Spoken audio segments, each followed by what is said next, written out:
Magdison, salam sehat selalu. Bertemu lagi dengan saya, Dr. Oka Negara, di Oke Dok. Sebuah tayangan diskusi wawancara seputar dunia kesehatan dan kedokteran dengan narasumber yang selalu energik, passionate, dan inspiratif. Tetap selalu bersama saya hanya di Mag TV untuk mengikuti edukasi tentang kesehatan dan kedokteran terkini yang sangat bermanfaat.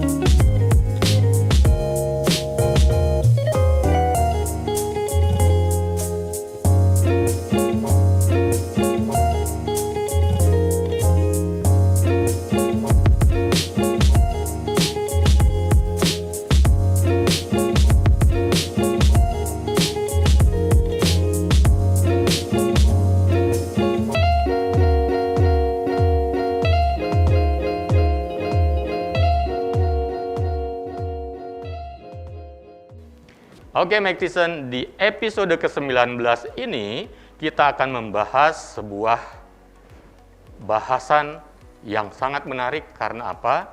Karena banyak ditanya oleh para Magdison sebelumnya. Dan kita akan membahas tentang permasalahan, sebentar saya buka dulu masker saya. Kita akan membahas tentang demam berdarah di masa pandemi.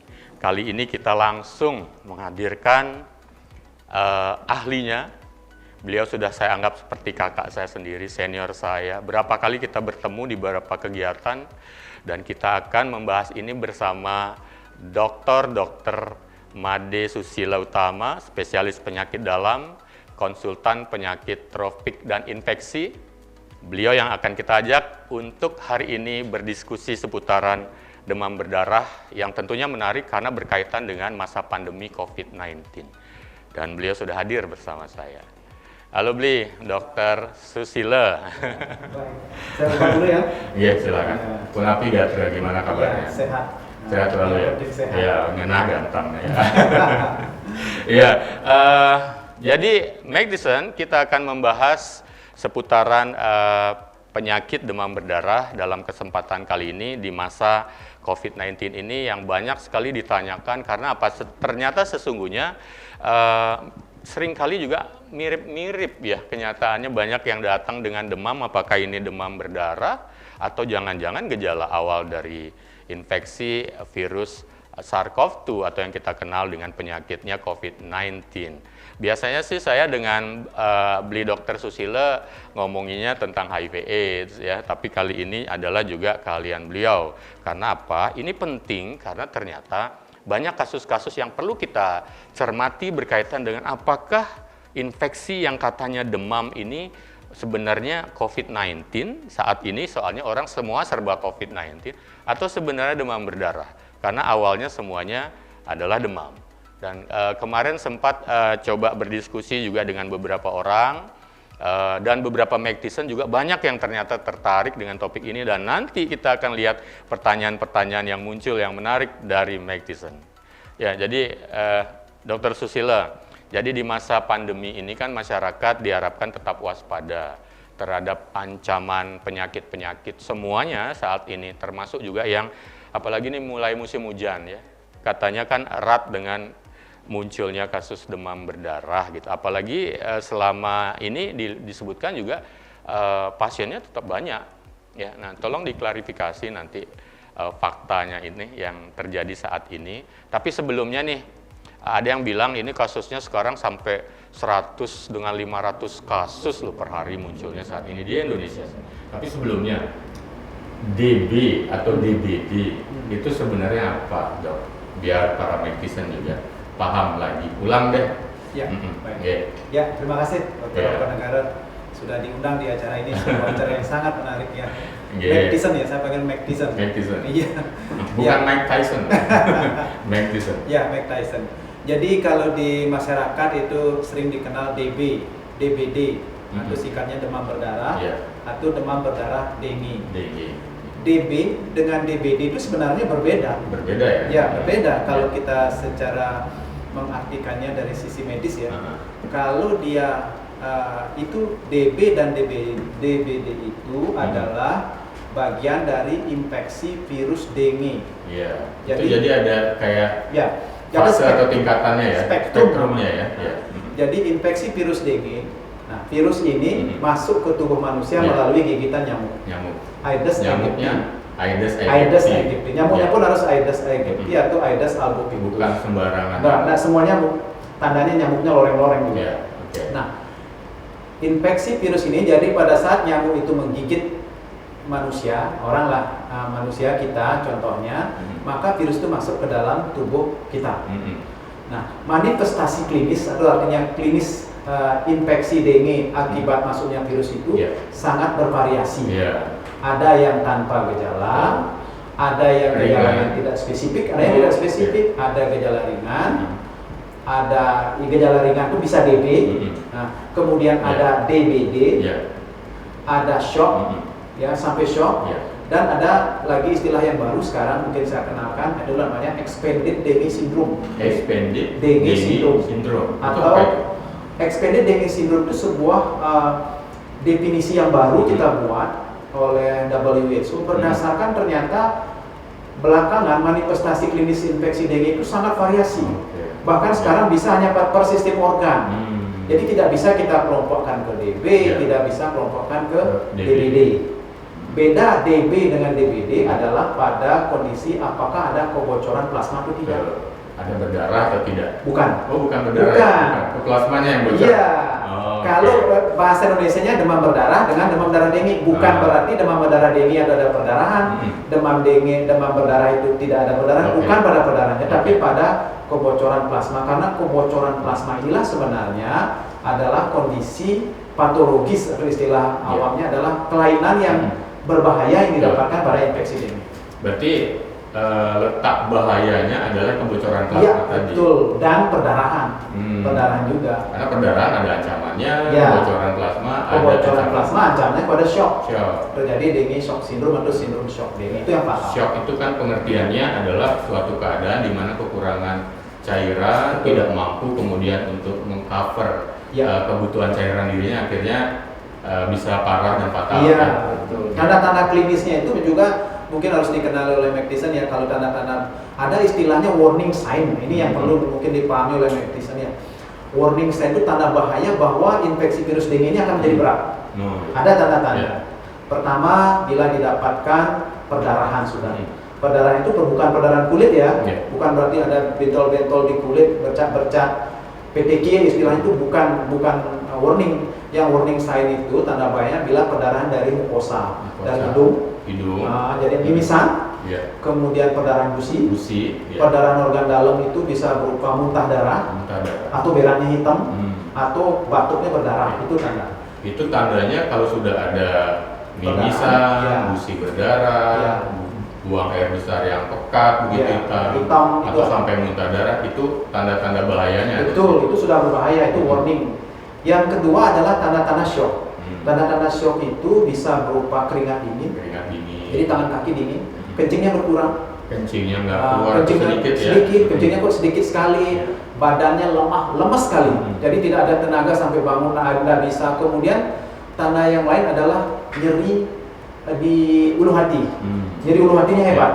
Dan muntah yang terus-menerus. Jadi kalau muntah terus, itu hati-hati. Itu sudah warningnya. Sudah kemungkinan sudah mau masuk ke fase shock tadi. Betul, tanda-tanda awal shocknya. Jadi McDison sesungguhnya adalah kemudian kita ketika berbicara tentang demam berdarah, banyak pertanyaan, mana nih kok aku nggak apa-apa, saya nggak apa-apa, tapi kok ada juga yang sampai perlu masuk ke intensive care unit, bahkan sampai ada yang meninggal, dan seringkali dihubung-hubungkan juga dengan angka laboratorium yang namanya ngukur trombosit atau keping darah. Itu gimana itu? Iya, betul. Yang dikenal di awam itu kan trombosit atau platelet istilahnya ya.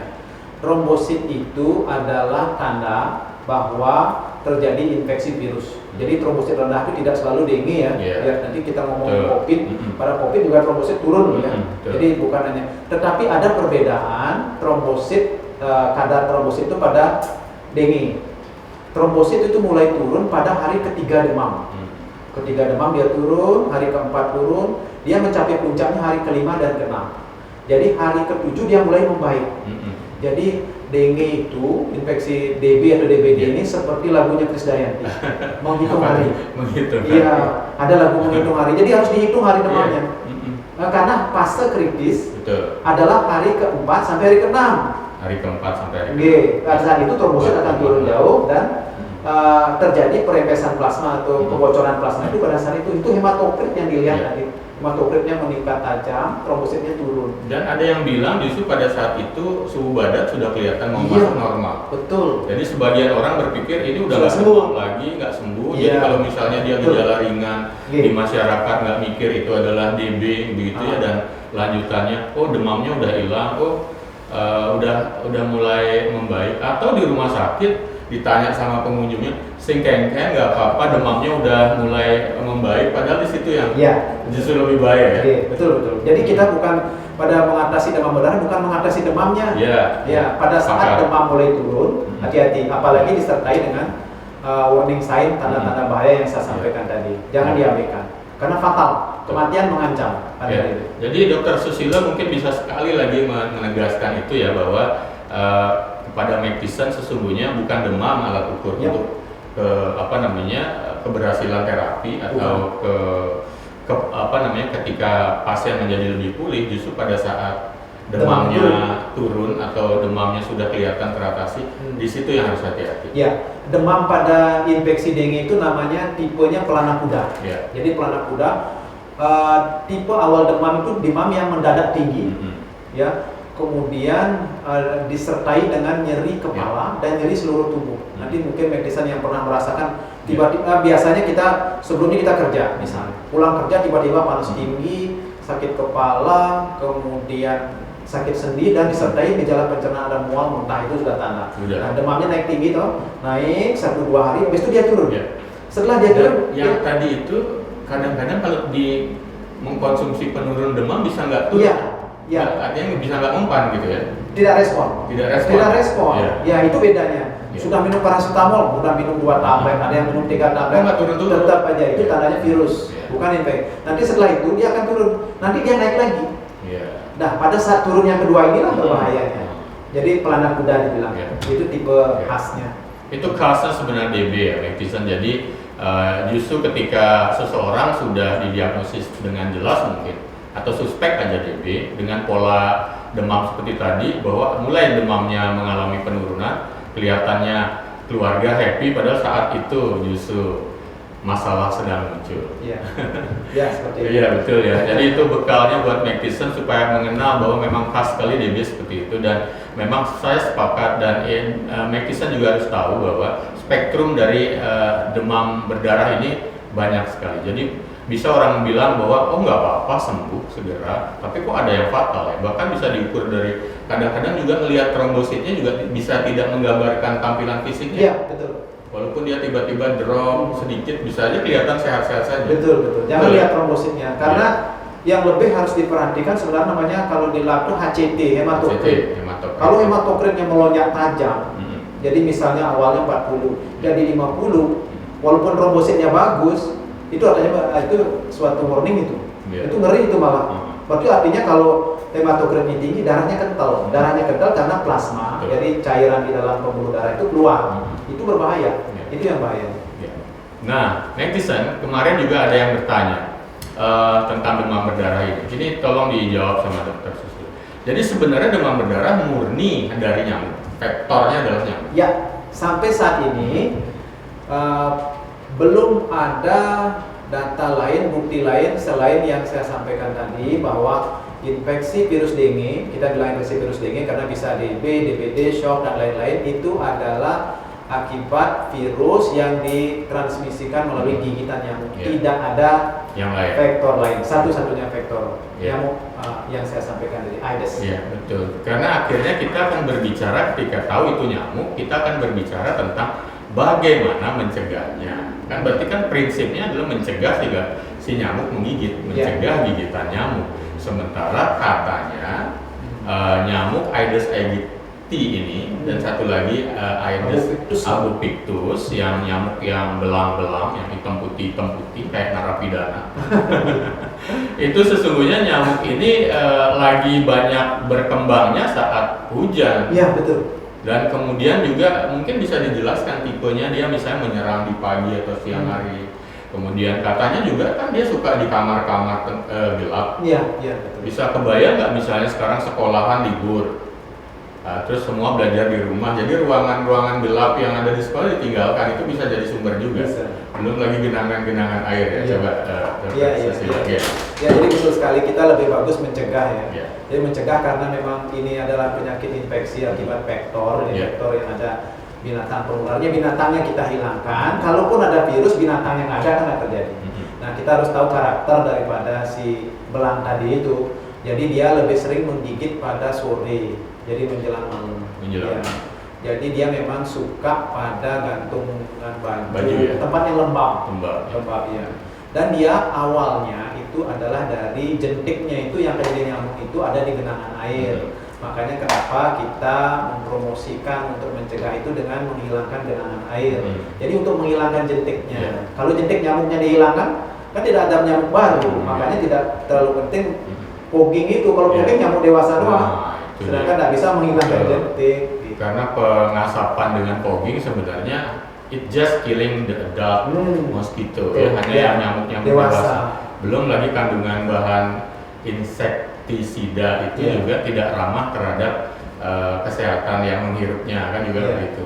Ya, jadi terus nyamuk ini tadi suka di tempat yang gelap-gelap. Berarti kan jangan menggantung baju. Iya, gitu ya. Kemudian juga ada tapi misalnya kemarin Dok, kalau aku mau nguras kan itu kolamnya aku Dok, isi ikan macam-macam. Jadi aku nggak mau nguras kolam, itu bisa ada yang disebutkan dengan mencampurkan serbuk abate ya, atau memelihara ikan katanya ikan palang timah itu sebagai dalam siklus rantai makanannya ternyata itu predatornya si jentik nyamuk ya. Bisa begitu ya? Iya, itu benar sekali. Jadi dengan abate, kalau memang genangan air itu tidak bisa kita hindari ya tambahkan abate. Atau punya kolam ya, jangan kolamnya kosong tanpa ikan.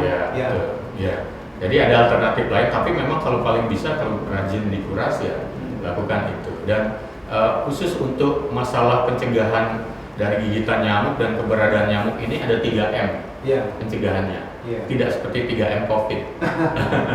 Apa aja Dok? Iya, seperti biasa ya kita harus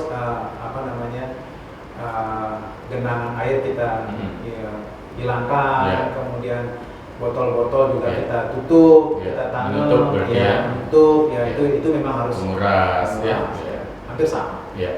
Nah, kemudian begini, yang paling penting adalah netizen tahu bahwa demam berdarah ini sekarang saat-saatnya dia lagi mungkin perlu waspada kita semua, karena di saat-saat inilah si nyamuk ini tumbuh, berkembang, dan berterbangan kemana-mana.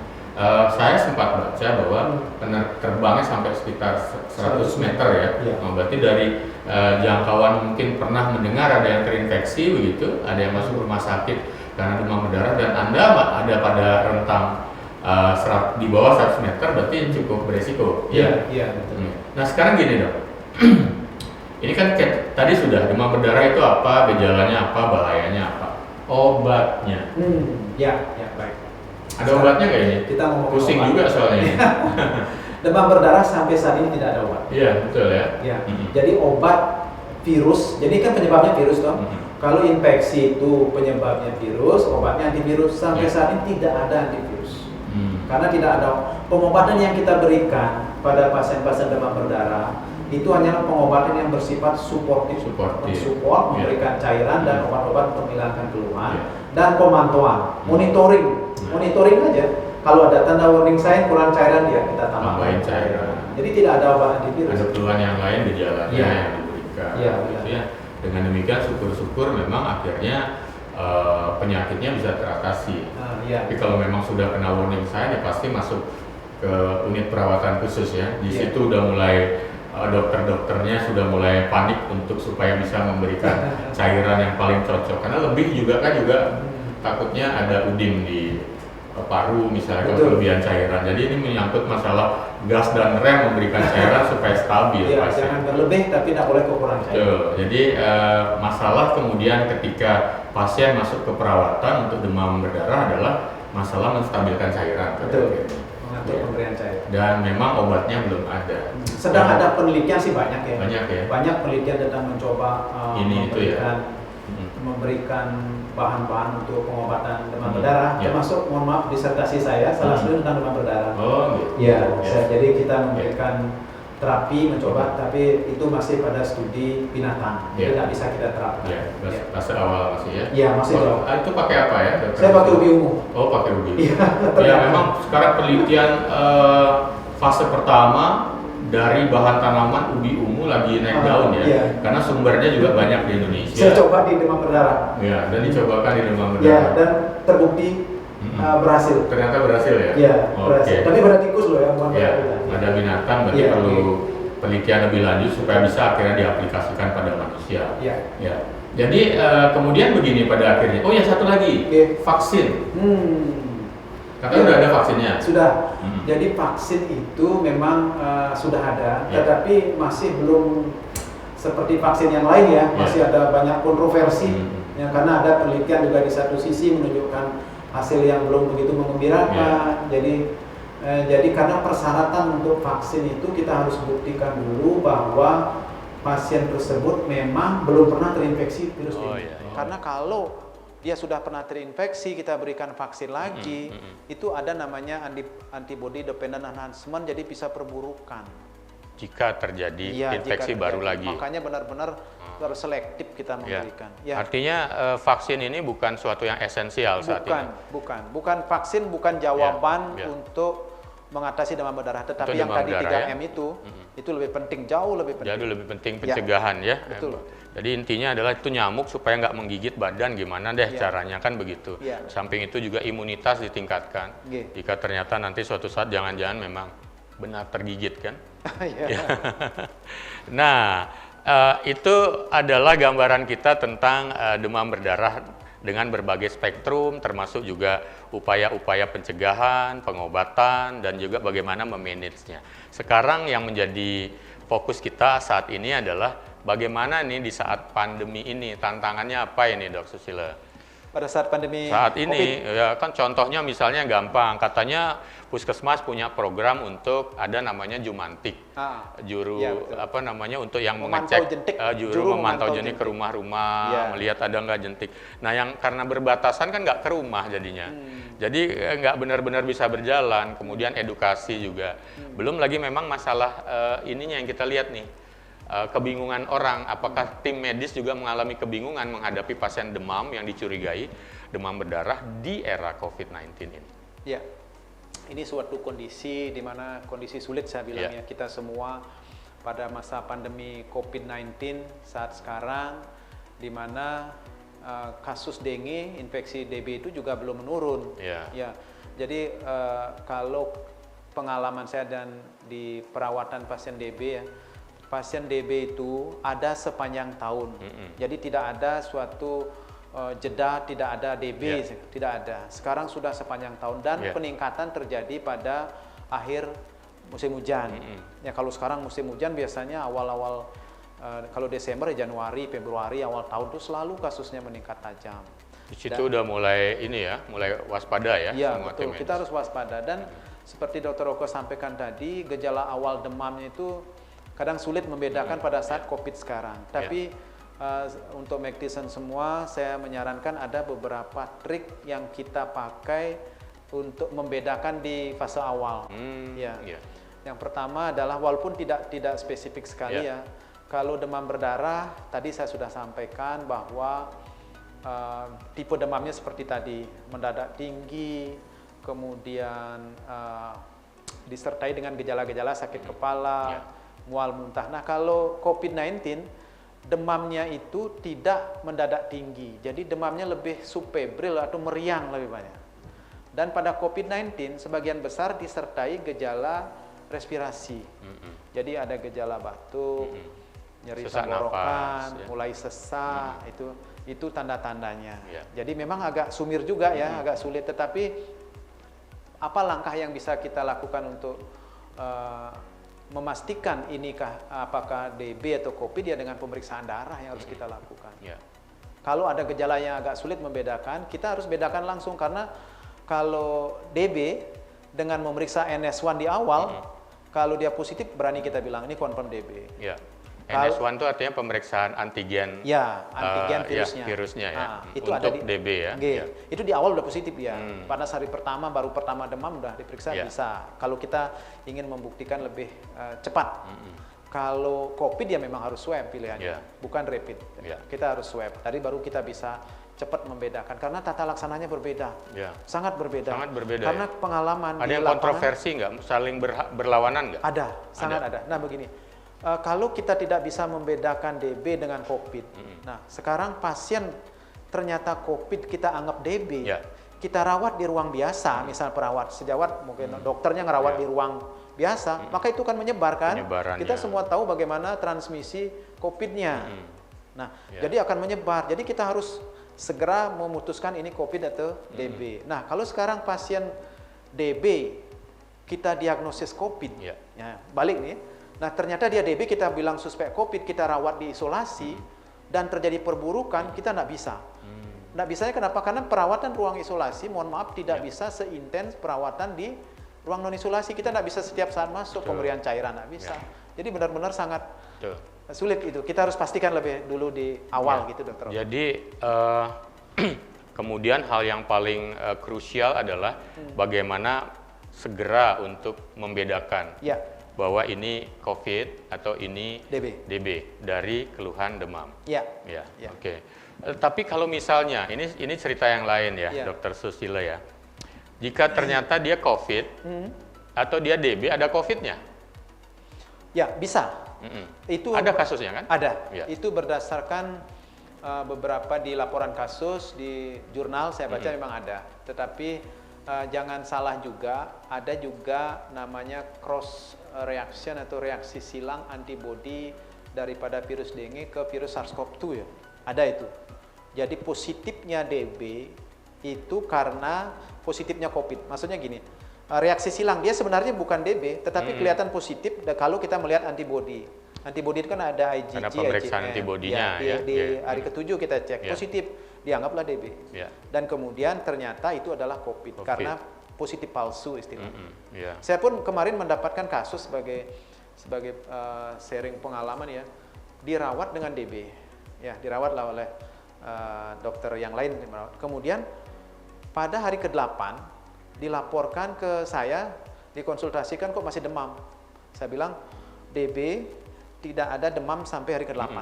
Demamnya DB itu hanya 2 sampai 7 hari. Kalau COVID sampai minggu kedua. Jadi kalau memanjang demamnya kemungkinan COVID. Nah, ini hari ke-8 demam kan? Tidak ada gejala batuk, tidak ada gejala pilek. Masih demamnya. Masih demam. Tetapi saya hanya lihat napasnya agak sengal-sengal, tidak ada batuk-batuk, tidak ada gejala apa sebelum sudah dirawat DB kan? Coba segera swab, positif. Berarti kemungkinan itu COVID. Memang COVID, terbukti positif. Sudah COVID. Jadi seperti itu, Dr. Abah. Iya, jadi memang perlu hati-hati sekali. Ini tidak cuma buat Mike Tyson yang bukan dari kalangan medis sebenarnya. Justru kita juga ingin ini diketahui oleh kalangan medis, terutama yang di layanan pertama yang benar-benar sering kali mendapatkan kasus dengan keluhan demam. Bagaimana ternyata bisa melakukan paling rendah istilahnya adalah melakukan quick decision, melakukan keputusan yang cepat untuk segera ini apa perlu dirujuk, apakah ini perlu dibedakan dan lain-lain. Dan itu semua sangat tergantung dari keputusannya untuk menentukan apakah COVID atau DB supaya semua bisa di-manage dengan lebih baik. Nah, kemudian satu lagi nih yang perlu, jika misalnya ternyata itu DB dan COVID, lebih buruk nggak hasilnya?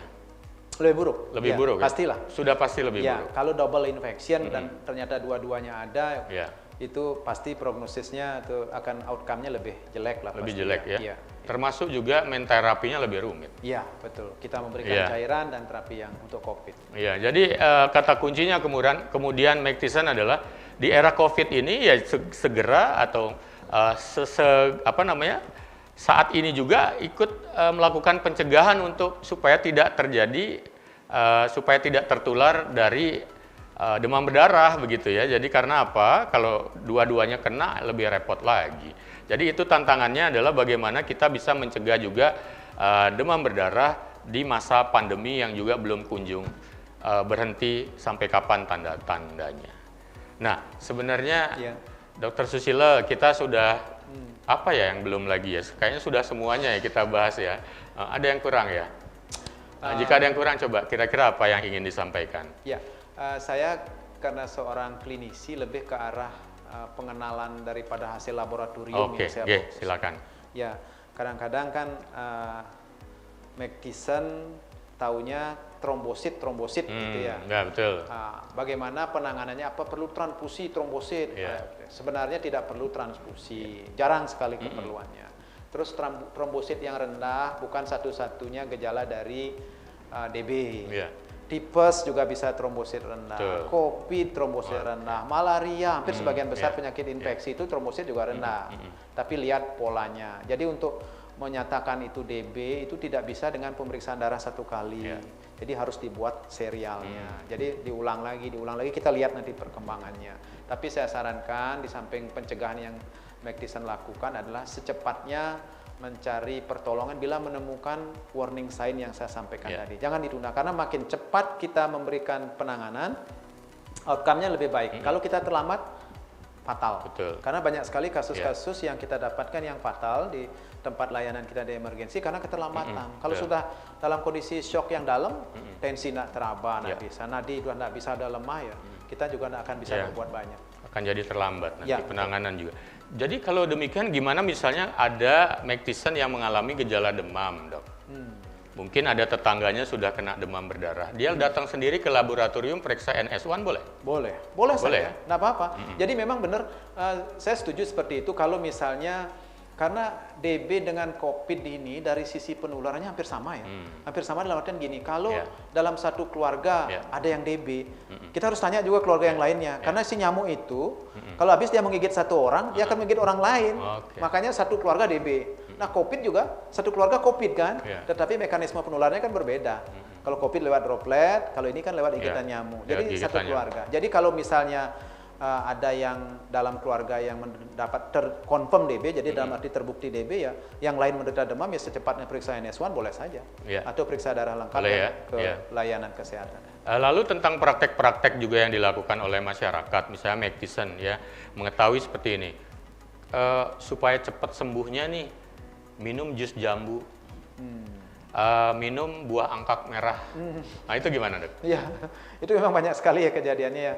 Jadi sebenarnya seperti ini ya, penelitiannya juga ada. Saya juga membaca banyak, dirisetkan juga itu angka, jus jambu. Tapi merah, sama seperti yang tadi kita ngomong itu, masih dalam sebatas penelitian pendahuluan. Jadi belum bisa rekomendasi, jadi tidak direkomendasikan. Karena pada kenyataannya memang ada yang tertolong, ada juga yang sudah berkotak-kotak jus jambu merah tertentu diminum, tetap ujung-ujungnya trombositnya meluncur dan akhirnya masuk ke rumah sakit. Iya betul. Ya, jadi bukan jawaban, itu bukan jawaban. Ya, jadi McKesson kemudian adalah pandai-pandailah kemudian mencari informasi termasuk ketika sudah mengalami keluhan untuk memastikan bahwa pertolongan jika itu adalah demam berdarah, saya pikir sesegera mungkin untuk datang ke dokter untuk mendapatkan pelayanan atau manajemen terapi yang terbaik untuk keluhannya. Mungkin saya tambahkan sedikit tentang pengobatan di awal ya. Sebelum ke dokter misalnya. Betul. Kalau McKesson mendapatkan gejala yang mengarah ke DB ya, seperti gejala tadi, apa yang bisa McKesson lakukan di rumah? Pertama adalah dalam kondisi demam minum obat penurun panas. Obat penurun panas tidak semua juga aman buat DB. Yang paling aman adalah paracetamol. Minum paracetamol pun jangan, kadang saya mendapatkan pengalaman juga pasien minumnya sangat banyak biar cepat turun, minum 4 tablet. Itu malah berbahaya buat liver. Iya, betul. Ukur kira-kira kalau beratnya 50 kg, 1 tablet. Kalau beratnya mendekati 100, 2 tablet sekali minum. Dan maksimal dalam 1 hari 4 gram. Jadi gram. 4 gram itu 8 tablet, Terbagi jangan ya? lebih. Dosis terbagi ya. ya? Tiap 4 jam, paling Ya. cepat ya, jangan lebih dari 4 jam. Itu yang bisa medicine konsumsi. Hanya paracetamol, tidak perlu antibiotik, ini lagi satu. Ini yang saya tekankan karena banyak sekali orang minum antibiotik untuk DB, padahal DB itu kan virus. Jadi antivirus, tapi antivirusnya nggak ada kan? Masih mendingan vitamin ditambahkan. Ya, vitamin boleh, tapi kadang-kadang begini itu Roko. Minum vitamin itu bikin mual. Jadi tidak usah lah, tidak kita rekomend. Cukup paracetamol dan minum air yang cukup. Ya. Itu yang Kalau penting. air berapa banyak? Sebanyak-banyaknya bisa. Sebanyak-banyaknya. Bisa 2 liter sehari boleh. Boleh, itu enggak masalah. Ya, itu Oke. minum air yang cukup dan paracetamol. Itu saja. Yang 2 itu. Oke, keren, luar biasa Dokter Susilo. Nggak rugi saya datengin, ternyata beliau semangat sekali. Beli Dokter Susilo, kita sebenarnya udah membahas semuanya, ya. Tetapi masih ada pertanyaan lagi, karena ini adalah pertanyaan titipan-titipan dari para Magtician, ya. Silakan. Oke, ini saya sudah catat, ini ada berapa nih pertanyaan nih? 1, 2, 3, 4, 5. Mungkin kita jawab cepat ya. Oke dok, yang pertama, oke dok, selain imunitas yang buruk, faktor apa yang bisa membuat pasien demam berdarah bisa jadinya tidak tertolong? Ya, jadi gini. Kalau kita ngomong imun, ya imunitas itu agak kompleks ya. Dari sisi respon imun terhadap infeksi virus ya. Tapi kalau kita lihat, pada perjalanan dengue, infeksi DB itu sebenarnya adalah respon imun yang berlebihan lah yang menyebabkan dengue itu buruk. Respon imun yang berlebihan. Jadi ada virus, tubuh merespon berlebihan, jadi respon tubuh saya ngomongin nanti terlalu antigen, virus dengan antibodi itu kompleks itu terlalu banyak, terlalu aktif, itu yang beredar malah buruk dia. Kalau misalnya tubuh tidak merespon, bilang santai tubuhnya, ada virus dibiarin gitu, tidak ada kompleks antigen antibodi itu, malah tidak. Makanya ada di HIV, kita ngomong HIV sedikitnya. Kalau pada pasien HIV, dengan CD4 yang sangat rendah, jarang dia mendapatkan DSS, karena dia tidak punya imun, dia tidak merespon. Malahan yang mendapatkan respon yang artinya nggak shock dia akhirnya. Yang kita lihat yang DB yang berat-berat itu mereka yang sering nge-gym badannya gede-gede itu malah umur muda gede-gede gitu. Kalau orang tua, kemudian HIV, pasien HIV kan jarang dia. Jadi respon imun balik ini. Iya, malah kebalik ya. Balik. Jadi akhirnya malah tidak ada respon imun yang berlebihan. Malah kalau seperti pada COVID nggak ada badai sitokin yang berlebihan. Iya, betul. Iya, oke begitu. Jadi agak. Jadi kemudian akhirnya yang paling penting adalah bagaimana keluhan gejalanya ini jangan dibiarkan lama. Segeralah datang untuk mendapatkan pertolongan seawal mungkin, kan itu akhirnya. Kalau bisa dari dalam demam hari pertama sampai ketiga, hari keempat ada namanya gini, 3 fase perjalanan DB itu ya. Ada fase febril, fase awal, hari pertama sampai ke hari ketiga, menghitung hari. Pastikan kapan mulai demamnya. Kita tahu kapan mulai demam. Biasanya kita tahu kok. Itu gampang karena demamnya tiba-tiba. Karena ini penyakit infeksi yang akut. Nah, kemudian kalau sudah masuk hari keempat, periksa trombositnya. Kalau trombosit rendah sekali, hematokrit tinggi, itu tandanya sudah tidak baik. Sampai hari ke-6, hari ke-7 sudah membaik, sembuh dia. Kalau COVID agak panjang ceritanya. Oke. Yang kedua ini, siap ya Dokter Sus? Siap. Yang kedua, oke dok, apa langkah pertama untuk pertolongan pasien DBD di rumah? Ini tadi udah dijawab sih sebenarnya, cuma mungkin dikonfirmasi ulang deh singkat. Langkah pertama tentunya adalah meminum obat paracetamol boleh, itu yang untuk mengurangi keluhan saja ya, biar lebih nyaman. Walaupun tidak banyak membantu ya, minum paracetamol juga tetap panas, paling tidak membuat lebih nyaman. Dan kemudian minum air yang banyak. Minum air secukupnya. Air yang diminum tuh apa aja boleh. Jadi bisa dia teh hangat, cairan dan kalau bisa elektrolit, dan itu aja. Dan kemudian secepatnya mencari pertolongan untuk melakukan pemeriksaan darah. Harus ada pemeriksaan darah. Oke, sip. Kemudian yang ketiga, oke dok, apakah fogging itu efektif? Nah ini juga tadi udah kita bahas, coba dijawab sesingkat-singkatnya Dokter Susilo. Fogging itu sebenarnya tidak efektif sekali. Jadi tidak terlalu banyak bermanfaat. Karena fogging itu hanya membunuh nyamuk dewasa. Nanti jentik nyamuknya masih ada, akan menjadi nyamuk dewasa lagi. Kita tidak bisa memutus banyak siklusnya hanya pada satu kita potong. Tidak bisa karena itu rangkaian dia. Sebaiknya ya kita kombinasikan antara jentiknya kita hilangkan dengan menghilangkan genangan air, nyamuknya kita hilangkan juga. Ada manfaatnya, tapi bukan satu-satunya. Bahkan pada beberapa jenis serangga juga bisa ikut mati ya? Iya, betul. Jangan-jangan serangga itu malah berperan dia. Ada fungsinya ternyata dalam kejadian untuk memberikan stabilisasi dalam keadaan sehat dan normal. Oke, Jadi memang tidak diharapkan sebenarnya untuk dilakukan fogging. Iya. Ya, pertanyaan yang keempat, nah ini juga nih. Dok, sejauh jarak mana demam berdarah bisa menyebar dari si nyamuk yang membawa virusnya? Iya. Tadi udah juga Sudah ya. 100 meter Ya, kira-kira. 100 meter menurut jawabannya. penelitian 100 meter, dia bisa terbang 100 meter. Ya. Makanya satu keluarga bisa kena DBD, hitung 100 meter dari rumah itu, kemungkinan bisa kena satu nyamuk Ya. itu. Dan katanya satu nyamuk itu dia tidak akan menggigit satu kali mati, dia bisa menggigit orang lain. Hobi ya? Iya, hobi. Gemar dia ternyata untuk menggigit satu orang ke orang lain. Iya. Karena beberapa jenis serangga kadang-kadang ketika dia sudah Menggigit, menggigit mati.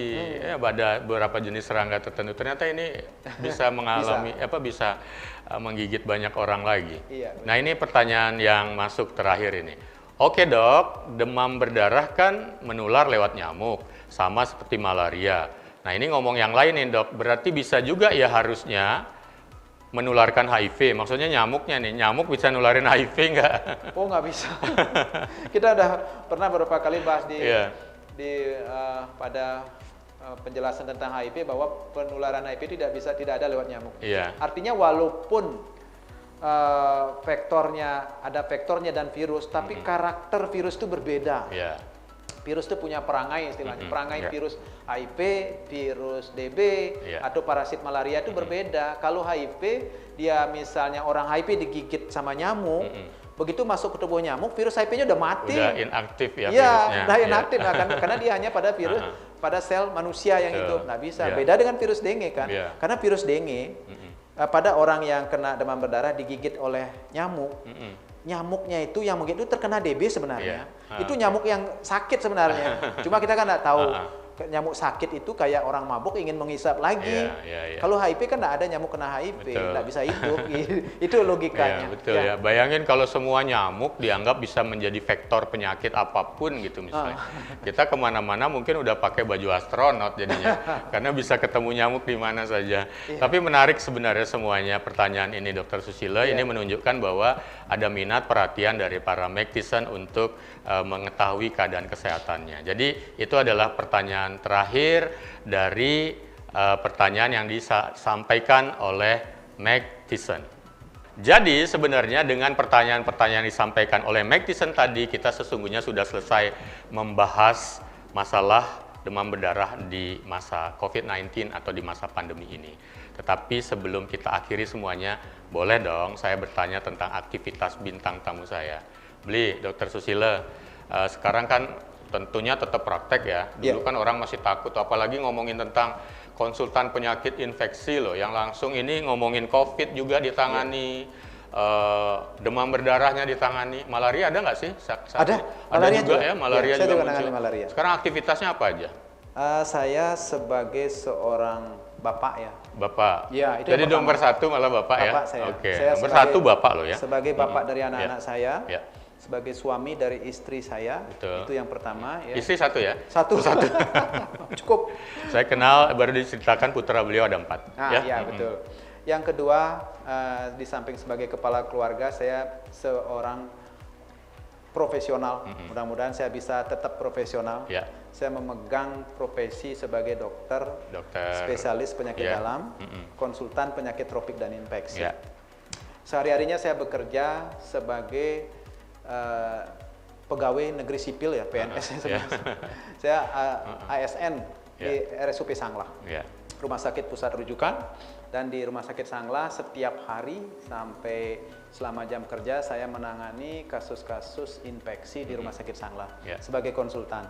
Ya, jadi dari penyakit yang Dokter Oko bilang tadi, yang kasus yang banyak saya tangani itu adalah COVID sekarang, kemudian demam berdarah, malaria, typhoid, HIV, HIV ya, leptospirosis dan masih banyak disentri. Jadi banyak sekali. Semua yang menular di dan banyak penyakit rakyat. Penyakit rakyat kecil, karena kami berbaur dengan rakyat kecil lebih banyak. Jadi itu, kemudian di TBC juga ya? Ya, sama, hampir semua TBC. Jadi cukup banyak lah jenis.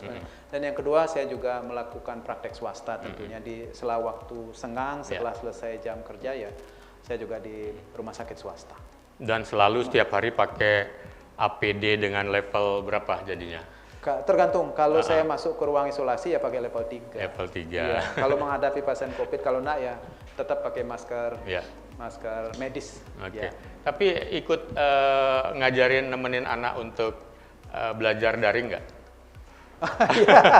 Ya pastilah. Pasti juga ya, tapi terutama pas di sela-sela waktu ya. Sela waktu pastilah, Ya. karena bagaimanapun keluarga tetap Ya. yang pertama. Karena di era pandemi ini sebenarnya siapapun dia akan lengkap profesinya sebagai orang tua di pekerjaannya dan di kegiatan sosial juga nggak bisa berhenti karena semua saat ini juga walaupun kegiatan sosial berbatasan kan juga bisa dilaksanakan dengan kegiatan lewat online ya.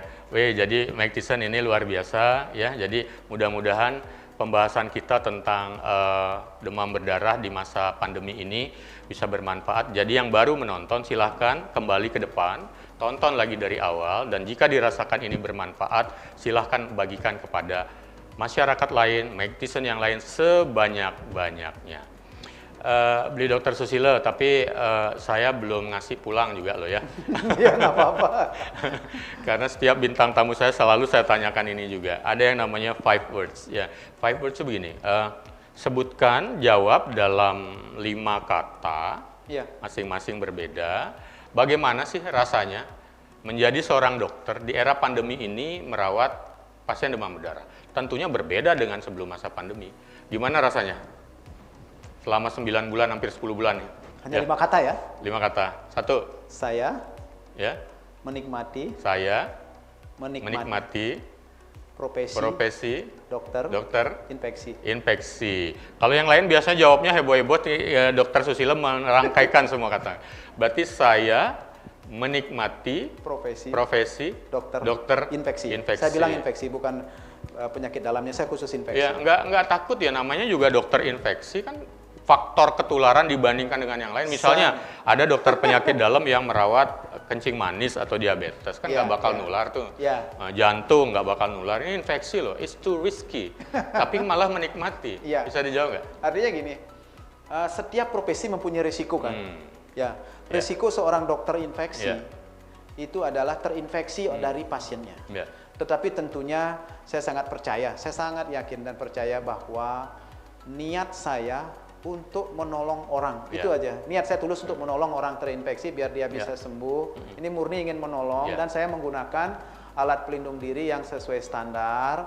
Saya yakin yang di atas akan melindungi. Nah, dan sampai saat ini semoga Tuhan terus memberikan. Saya belum pernah tertular lah. Mudah-mudahan tidak tertular. Terbukti juga Tuhan juga masih tetap membimbing saya. Hal yang paling bagus adalah ketika seorang dokter selalu menyebutkan ada nama Tuhan di dalam doa-doanya. Dan yang tadi, yang paling bagus juga ingin saya garis bawahi adalah kebahagiaan dari seorang dokter adalah menolong pasien sampai sembuh. Karena itu tidak ternilai harganya. Wow, luar biasa ini Dokter Susilo. Coba kalau begitu, sebelum kita berpisah, apa nih last statement atau take home message buat para Mike Tyson di rumah? Para Mike Tyson yang terhormat, saya berpesan dalam situasi pandemi COVID-19 seperti sekarang dan kasus DBD yang tidak juga reda, marilah kita bersama-sama melakukan pencegahan terhadap DB dan COVID secara bersamaan. Bisa dilakukan bersinergi. 3M pada DB dan 3M pada COVID-19 kita lakukan bersama-sama. Saya yakin kalau kita disiplin terhadap hal-hal tersebut, kita semua bisa melewati masa sulit ini dengan baik dan kita bisa kembali tanpa ada COVID-19 dan DB-nya bisa kita tekan.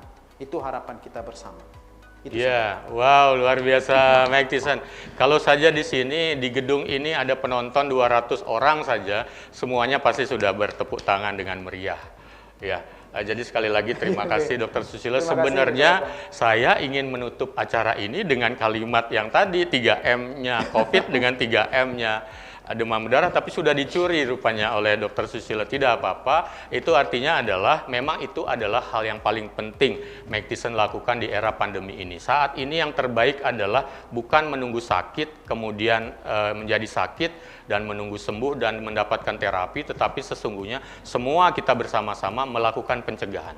Dan pencegahan 3M pada COVID-19 silahkan semuanya tularkan lagi, terus lakukan secara disiplin. Demikian juga jangan lupa ada demam berdarah yang masih mengintai, yang juga perlu dilakukan pencegahannya buat semua orang.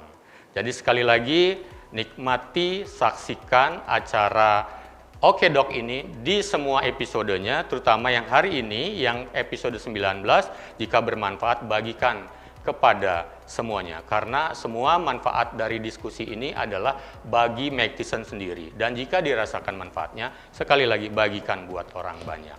Dan ingat selalu, seseorang berarti sebagai manusia bukan dari gelar, jabatan, harta, atau posisi yang dimiliki, atau apapun yang dia punyai, tetapi seseorang baru berarti sebagai manusia dari apa yang sudah sanggup diberikan buat orang lain. Tetap selalu di Oke Dok, hanya di Mag TV, Magnificently Inspiring. Sampai bertemu lagi di kesempatan lain. Terima kasih.